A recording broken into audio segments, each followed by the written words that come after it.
Esther Pressler, and I'd like to tell you a story about love. Specifically, how I have come to learn more about God's love. I was raised in a family that loved me and loved God. It was a somewhat strict Christian religious family. We called ourselves born-again Christians, and we went to an evangelical church. This was back in the 70s, so that had a bit of a fundamentalist slant to it, which I accepted. And I started to grow, and some doubts grew, but I still accepted it. I held on, and I pushed those doubts aside.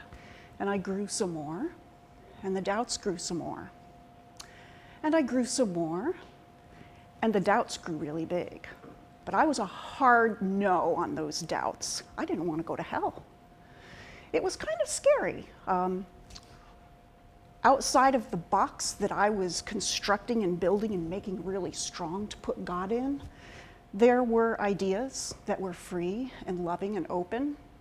And I had created a trap for myself, a mind trap, and I was afraid to love and trust outside of the confines of some of the teachings that I'd received and some of the beliefs that I'd built up for myself to protect myself.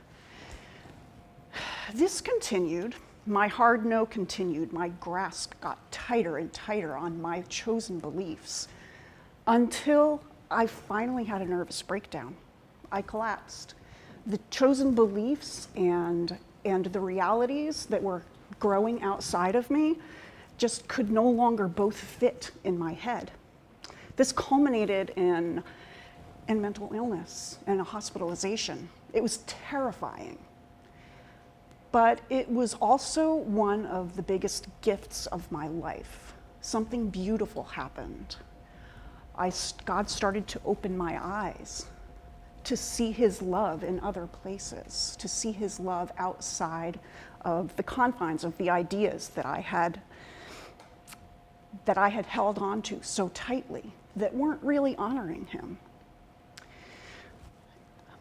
I'd like to share a short story of something that I actually learned when I was in church as a little girl.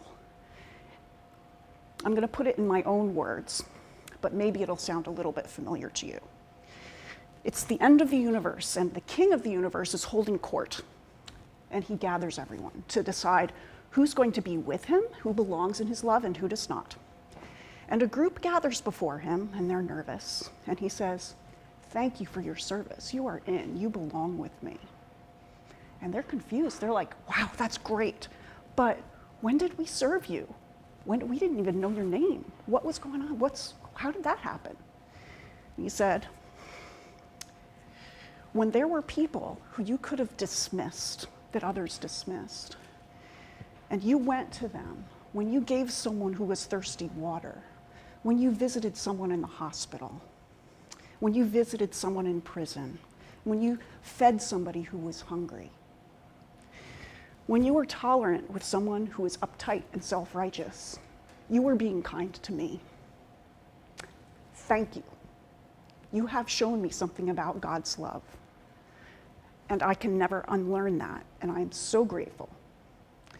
Whatever reward would come to me, I know for a fact belongs to you.